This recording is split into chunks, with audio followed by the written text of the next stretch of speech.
for tuning in to the Illuminations Podcast. We love having you here.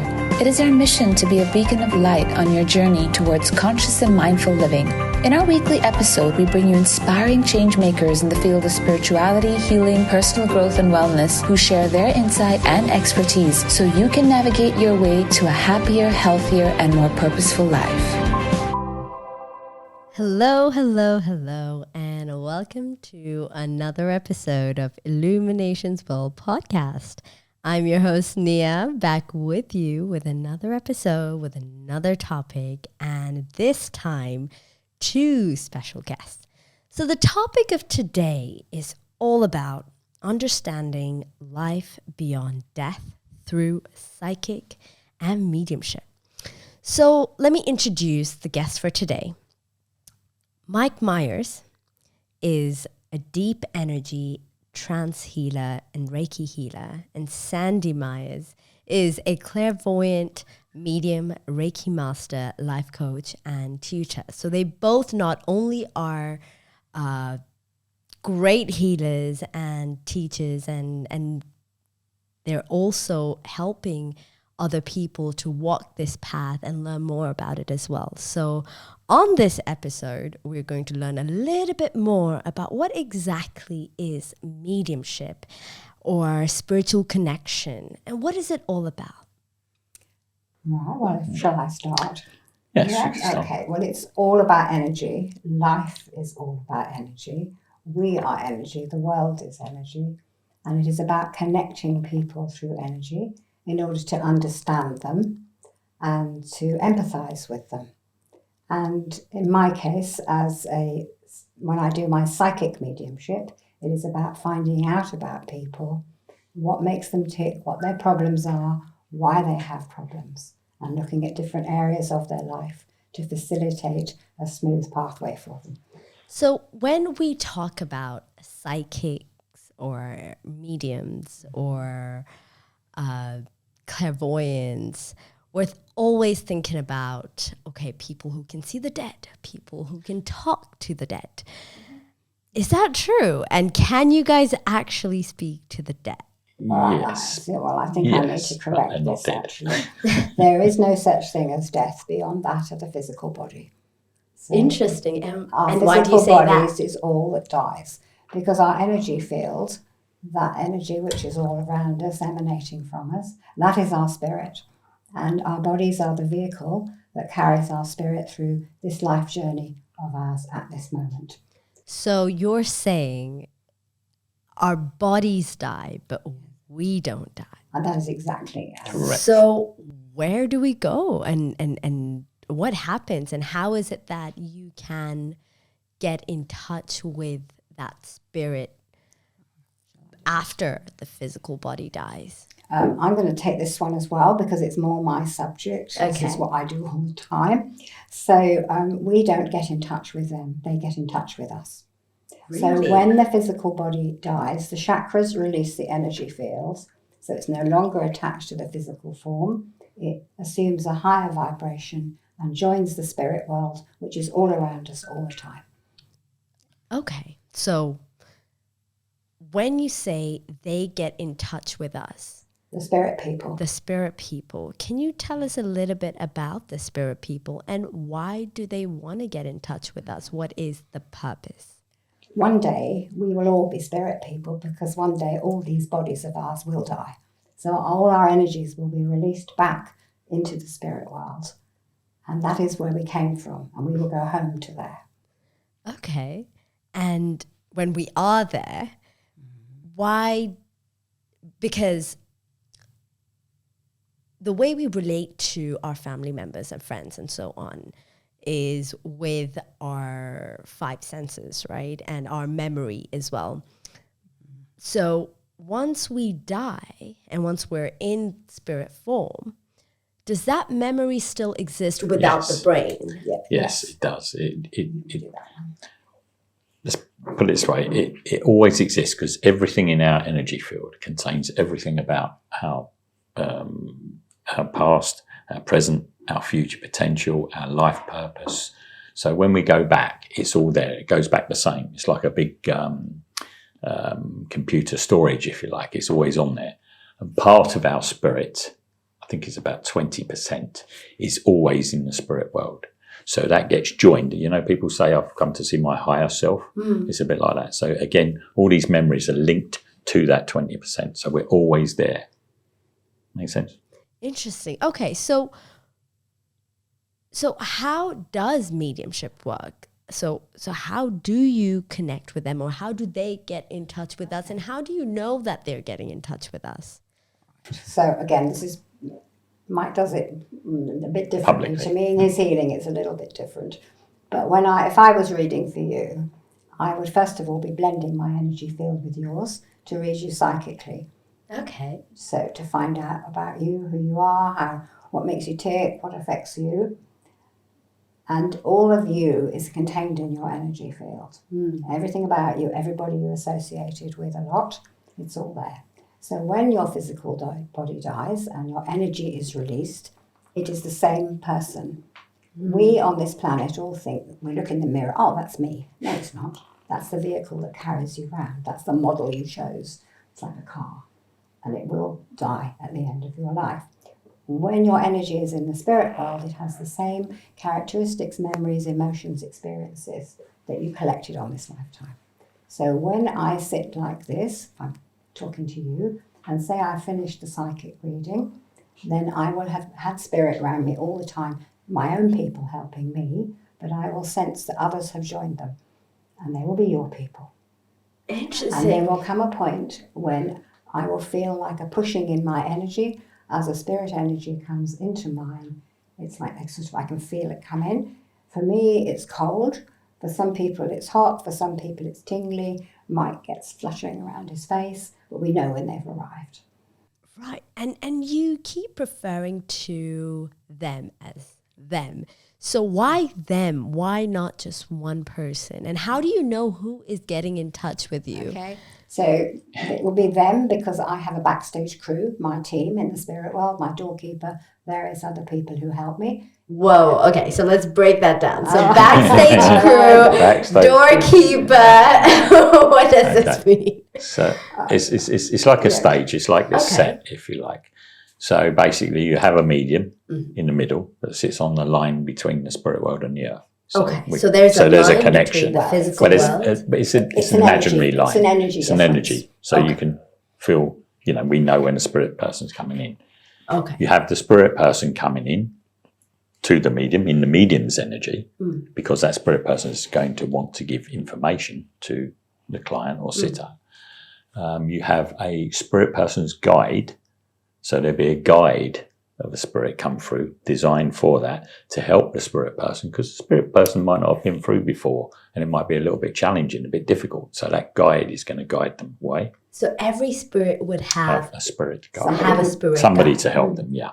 Somebody to hold their hand. And are these spirit guides like family members, or it can be anyone? It can be. It can be anything. Could be a friend. Could be anyone. It'll be somebody they know to make them comfortable.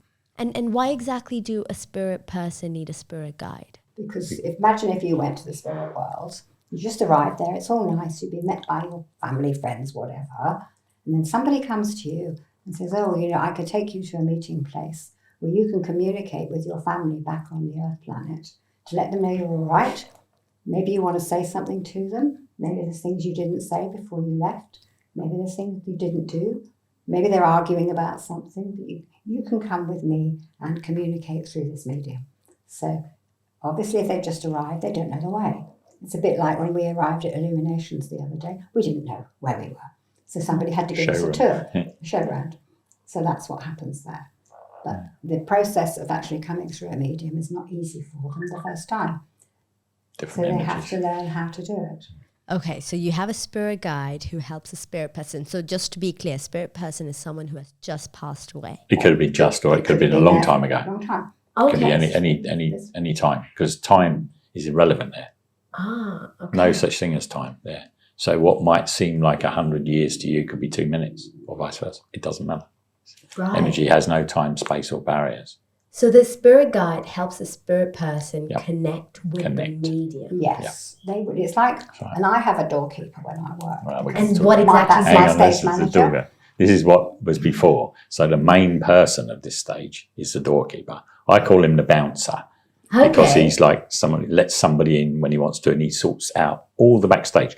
So if, for example, you get on stage here, you get an opera singer, okay, on stage. This opera singer, woman, if you like, comes on stage. She expects everything to be done for her. All she's going to do is sing. She expects the lighting man, the sound engineer, the costume, the makeup, the wardrobe. She expects all that to be done. And this is what the doorkeeper does. Right. He sets the stage as such. No, he doesn't do the makeup, but he's, unless it's him, unless it's a she. But they set the scene and they set the stage so that all this can be done. It's very methodical and very logic. And why is it important to have a doorkeeper? Okay. And what happens if you don't have a doorkeeper? Anyone who works with mediumship is automatically assigned one. Okay. Because we need somebody to stop chaos. Because there are far more spirit people than there are mediums. So there's far more wanting to come through to communicate. So a medium I don't want 20 people shouting in my ear. I'm going nowhere with that. So if I want to truly identify a spirit person for you, say I've got a spirit person here for you, and I'm going to identify them. I want to clearly say things so that you'll say to me ultimately, I know who that is, because I won't know.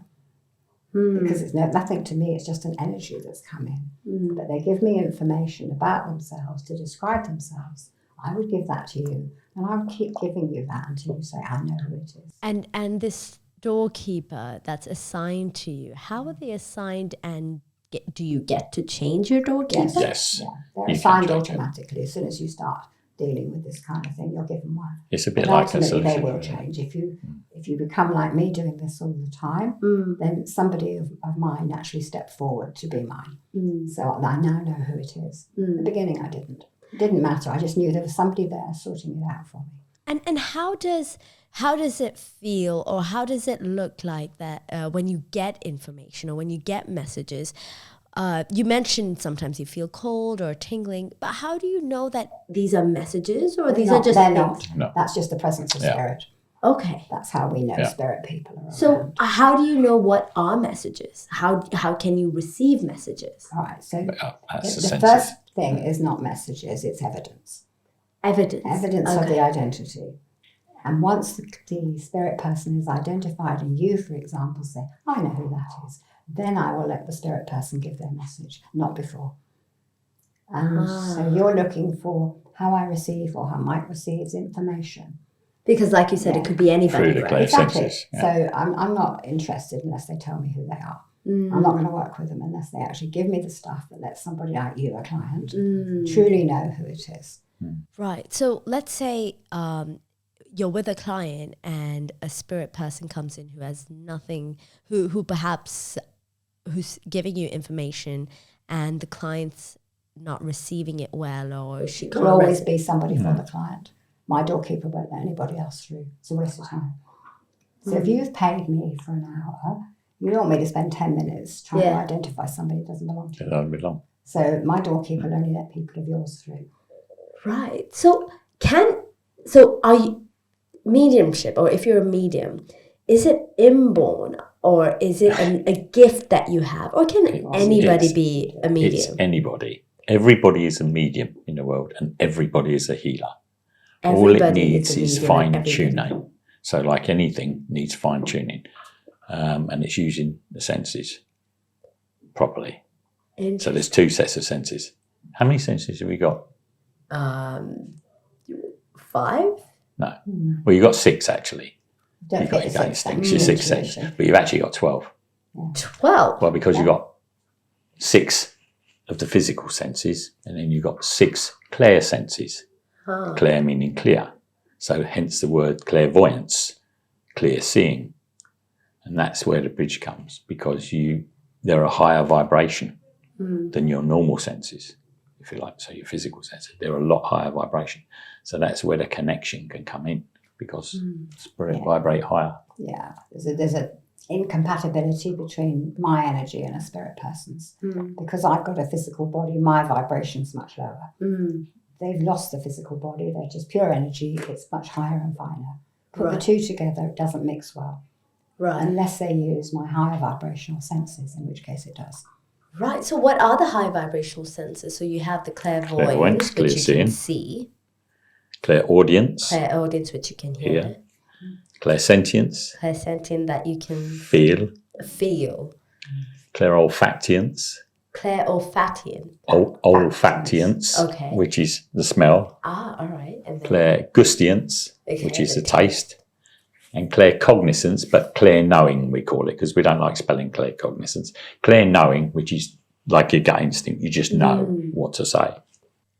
Right. So these are different ways in which you can pick up information. Yeah, they choose the spirit person. So let's say I've got somebody of yours. Let's say I've got let's start making something up. Supposing I've got your grandfather here.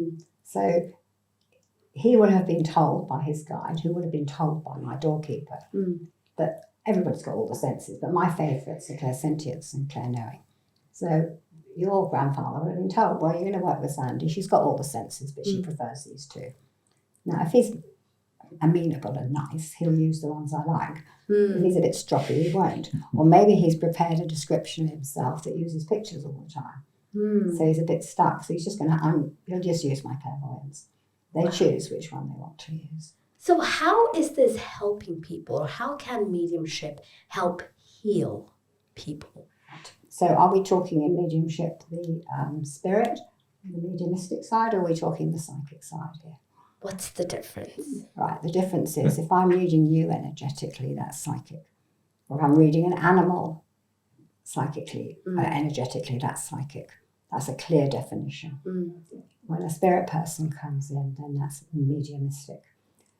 So if I deal with the psychic first, I'm aiming to give people a clearer sense who they are, where they are in life, where they're going, who's affecting them, why they're stuck, why they're not clear, what their life purpose is. And that all comes under the psychic. So they should leave empowered. My wish is not to just tell them stuff they know, it's to actually introduce them to their real self, to their spirit. So I'll always say to a client, is there an area of your life you'd like me to look at? So if it's relationship, I can go into the energy and find the energy of their partner and work out perhaps why they're not getting on, if that's the problem. Right. So it's problem solving, it's solution, it's clarity, it's empowerment. It's just illuminating their lives, if you like.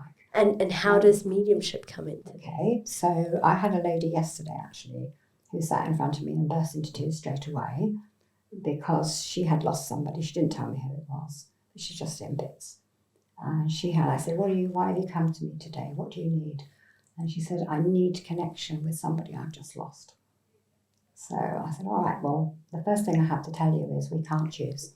We don't do requests. Spirit people have free will. And sometimes if they're being healed in the spirit world because they had a messy death, a really bad experience, they need a bit of healing of their energy. Interesting. So as it turned out with this lady, this gentleman that she wanted did come. And it gave her the greatest comfort because she knew it was him from the evidence given, and he told her certain things that she wanted to know about why, how he passed, what he'd done, how it had affected the family. Oh, so wow. I'm not going to go into details because that's confidential, but that's what she wanted and that's what she got. So when she left the room, she was completely different. Wow. Because she'd had the reunion, she knew it was all right, she had things she could tell the family. He regretted certain things and he told her. It's going to be so empowering for her, isn't it? I mean, it's going to massively change her life. So the intention is, at the end of the day, it's giving the client what they want for their healing, right? Yes. Especially when we're dealing with loss. That's to make them feel better, which is healing. And that's what we're trying to do. But it might be, it just might be a curiosity on the part of someone. Well, I wonder if they will come. What are they doing? Because they often want to know what they're doing there. So it could be answering a curiosity about what lies beyond the death of the physical body. And maybe somebody comes who doesn't believe in that. So how do you deal with skeptics who don't believe this work or who think this is a load of bull? No, tell me. Well, there's several ways. I mean, realistically, people, via the evidence you give them for a start. Obviously, if it's a spirit person and you're giving them evidence, because you don't know who this spirit person is, obviously we don't know who they are, they're not our relatives or friends. So via the evidence you give them, and it's strong evidence, because we don't like maybe, I think so, we like positive, I know who it is, so it will be something like they said this, they gave you this was that, an explanation or whatever. So there's all that as well. Why don't I do that example? Well, yeah, I was just going to say that. So I had a lady with me once, and I knew I had her father, because they stand on different sides for me. My contract says fathers stand at this side. So this gentleman's here. And I gave her lots of evidence about the gentleman, and she kept saying, I think it's my father. Yeah, I really think it is, but I want her to know. So in my mind, I said to the spirit gentleman, I said, well, give me something that will make her know it's you. So I heard the music and the words of the song Nights in White Satin. And I thought, I can't give her that, that's mad, but I'm taught to give what I get. So I said, okay, I've heard this. When I asked him for clear identification, she just burst into tears. He wrote it and produced it. So that was really great You've got to give your evidence, and that's what we do. He was I think he'd done it before, he was quite good at it. Some of them, I had one yesterday who was coming through for the first time, and it was a real struggle. It was a lady, and she really wanted to connect. But it was really in my head, I had to keep saying, come on, you can do this, you can do this. She was learning. She had L plates on. So she was fumbling her way through it. And I said to the sitter, the client, I said, look, does this make sense to you? Oh, well, I need more. I said, yes, but what I've said so far, does it make sense? Well, yes, she said, but I need more. I said, that's okay. What we're doing is letting this person know that they're doing well. So you're picking up, you know what she's talking about, you just want more. It's like children, you say, yeah, that's very good, and then they'll do a bit more.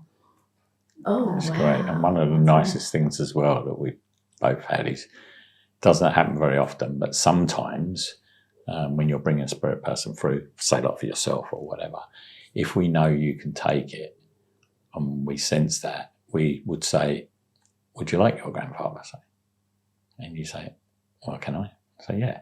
And we'll ask the grandfather to go over to you and you'll feel and maybe cuddle you or whatever. It's fantastic. But that's the not energy. for everybody. But it's not for everyone, mate. But it's just proof, you know. So we're going back to skeptics now, because you asked about that. This is the kind of thing that you have to present them with.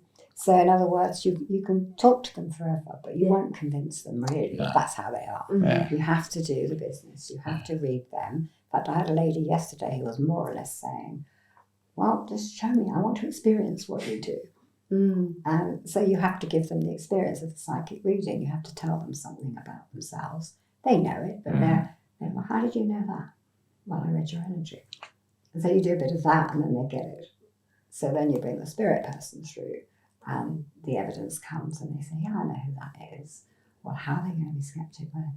No, exactly. And you can prove the evidence. You can prove the energy, because one thing we do say to people psychically or whatever, this is the psychic side. So they ask and we say to them, well, do you know that first time you meet somebody, say at a party or whatever, and you meet them and you instantly know whether you like them, don't like them, something funny about you. I'm not sure what it is. I can't put my finger on it, but I don't like it. So you get all these feelings. That's your energy psychically. Your two energy fields are blending together and you're picking up stuff from that person.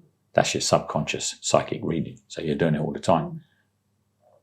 Oh my. And everyone does this. Everybody, because as human beings we are equipped to do it. And everyone can. Everyone can. Because it's part of it. It's like if we're physically 100% fit, we walk, we see, we hear, we do all these things, but we also do these psychic things. Wow. And the reason people in the world don't do it so much now is because the world is too fast and too noisy and too artificial. So you're not using your senses. You're not using your senses properly, are you? Who looks at something really? Who really looks at something? Oh, I saw that. Yeah, it's nice. You don't really look at it. Who don't listens? really get in touch because you're always distracted. Who listens? Some people say, I hear what you say. And you know they're not listening to you. It's just, the reality of the world is nature. That's the reality of the world. Man-made things are not real. They are created by people here. They've been invented. But the trees that grow, the flowers that grow, man can't do that. That is the power of nature. And that's what man used to live with, very close to. Now, the Aborigines who live naturally in Australia, they still do that. They still live close to nature. They still communicate telepathically all the time. Just think we wouldn't be talking, we'd just be going like that. And they're aware of their ancestors around them at all time. But that's because they walk barefoot, they eat natural foods, and they're not bothered about what tomorrow's going to bring. They're just in the moment. Wow. So therefore their energy is pure and still. And so spirit can get through to them easier. They can pick up the signals from other people easier. It's like if your mobile phone's not in a good signal, you're not going to get it, are you? So you move around the corner. And so I got some questions from some of the viewers. They wanted me to ask you, so what really happens after we die? And how long do we stay in the spirit world? Right, which one do you want to do? I'll do the reception committee. Well, we did the reception. How long do we stay in the spirit world? That really does depend, because what tends to happen is when you get to the spirit world, you sort of, after you've sort of relaxed a little bit, if you had a tragic death or whatever, you get sort of almost a DVD of your life. Okay. So you have to look at how you spent your life, if you like. And that happens in the spirit world. Yeah, that happens where in the you spirit review world. your life. You review it. On arrival. So, and why do we do this? So because we need to know whether you've learned, because this is a learning planet, if you like. Okay. So we're sent here to learn lessons. Each time, if we come back, we're sent to learn a different lesson. So maybe last time you may have come this time to learn patience, if you like, for example. Right? But you didn't do a very good job of it. So you mucked up this time as well. Or maybe you've done a better job of it. So, it's really good. So your vibrations will be higher. But it's a self-assessment. Yeah. There's nobody sitting judging you. No. Oh, that's controversial. Well, your vibrational level sets your place in the spirit world. You can only be in the level where you fit. So if your vibration is this level, you can't go higher and you can't go lower. You're there. Because that's where your vibrational level brought you to. So if you came in at, say, a middle level, say this level, whatever it is, and you get back to the spirit world and you're at a lower level, you'll look up and think, I did better last time. Don't like it down here. I'll have to do better next time, maybe. Or if you're up higher, you'll look down and say, I did a good life this time. Great. If you stay the same, well, you haven't done anything really, have you? But you are helped with that review. You are accompanied, comforted by people, supported by people there who have been through it. There'll be people of yours, but perhaps some of the wiser people, they're the wiser ones, and you'll be guided. So there's nobody saying, that's so awful, you're condemned. It's not like that. You've already set it to your level of the energy. Your energy is a result of a lifetime. So it's already set, but you're just looking at what brought you to that point. And then as you're doing that, you might think, actually, I wouldn't mind having another go at that. Go back. And then you can stay in the spirit world for a while. It's up to you. You choose when you come back.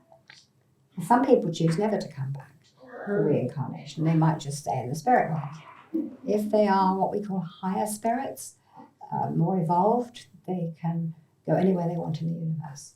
But then we're moving here into realms which rather take you away from what you're talking about, because we'll be into ETs and which is perhaps another podcast. Wow, this is mind-blowing, because I have loads of questions in my head that would definitely take us off topic. But to come back to what we're talking about, what would be some tips that you would have to the average listener when it comes to mediumship or psychic readings? How do you think this can help people? If you could give me a list of things that can help people with, what would that be? Right, so I think I covered that a little bit before with the psychic reading. So a lot of people have lost track of who they really are. Yeah. So they present different faces, but it's not the true self. So my psychic abilities will take me beyond those faces to the real person, to their spirit. So I would then present them with certain facts about that real person, the one they're hiding. So if someone wanted to get into mediumship and psychic or being a psychic, how can they practice? What would your tips be for that? Well, they could come and join our Join course. one of our We're running courses, this exactly. weekend. Wow, Found there you Illuminations, go. there you go. We have a Mediumship Development Foundation course on Saturday and Sunday. And what do you cover Probably in do this that. course? Everything about mediumship. So although everybody has the ability, and there'll be some people who've dabbled in it, done a little bit of it, we start from the bottom point and we lay the foundations with the knowledge and we build it step by step by step. So normally we've done these courses for Illuminations before online, and they're 6 weeks. Okay. But we were asked to do one over a weekend, so that's fine. I think it's about 8 hours, so 7 hours each day. Okay. But in that time, the first day, they will be taught all the principles of the energy and how it works. Oh, wow. And they will play around a little bit with the psychic. Depends. It's very difficult to categorize because they'll all be different. Well, they need to Some know. will absolutely race ahead at one point, and others will be slow, and then those slow ones will race ahead at another point. But we hope to get them to the finishing line together. Wow. So by the end of the weekend, they will be able to psychically read, and they would have had a sample of bringing a spirit person through. They will have. They'll know had everything the there is, energy. won't they, of mediumship as such. I mean, the Not- foundation, the just the foundation level, foundations. Like anything, you build a house, you have to have the foundations first before you can go up. And then Like your obviously, high rises here. Yeah. We're watching one opposite where our apartment is. We're watching one being built. It's fascinating. But if those foundations weren't strong, that super tall building would be rocking around. And that's the same with mediumship. and then the advanced course. And a lot of people are out there who haven't got the foundations, so they don't have the base knowledge to give them the confidence to do it properly. Some people say, I know they do things, and a lot of people, they say, I do this, I do that, and I do psychically read and everything else, but they don't know why. They don't know how, and it's the knowledge of knowing how you're doing it. So it's all right doing something, but you need the full knowledge of how you're doing it, especially if you want to teach somebody else. 100%. So So to conclude, if you could share some insight of how can we cultivate a vessel that is conducive for mediumship, so our vessel being our body and our mind, how can we prepare it or keep it in a way that would best suit I think mediumship? you have to take the spirit into consideration as well, the energy field, because that really needs to be healthy, because it's the energy field that actually controls how the body is. And how do we keep Yeah, our I energy felt field so. healthy? Okay, so you need to keep away from too much noise. Okay. You need to be aware of how people make you feel. So if you're with people who are draining you or making you feel bad, think carefully about whether you want to be with them or not. Or if you are, do you want their energy to absorb into yours? This is all about awareness. It's awareness of what's happening to you. So I think top tip, be aware moment by moment of what's going on in your life. Go slower. Go slower Be and more become quiet, aware. be more peaceful for time. Not all the time. You can go and have fun. You can do what you like. But there needs to be times when you are aware of who you are and what's affecting you. And from that, you can build on the super awareness of other people and the spirit world. I love that. Thank you again, Sandi and Mike, for joining me and sharing so much insight about psychic and mediumship. And thank you to all the viewers for listening and to learn and for joining us each week to listen, to learn, and to live light. And we hope to see you for the next episode with another speaker, with another topic. So until then, stay safe and take care. Thanks so much for listening. If you enjoyed this episode, we'd love to have you tune in again next week as we discuss more engaging topics on relationships, health, career, self-care, and spirituality. If you'd like to help support this podcast, please share it with others, post about it on social media, or leave us a rating and review. We'd be extremely grateful. To catch all the latest from us, you can also follow us on Instagram at Illuminations World or visit the Illuminations World YouTube channel for more inspiring content. See you again next week, and until then, live light.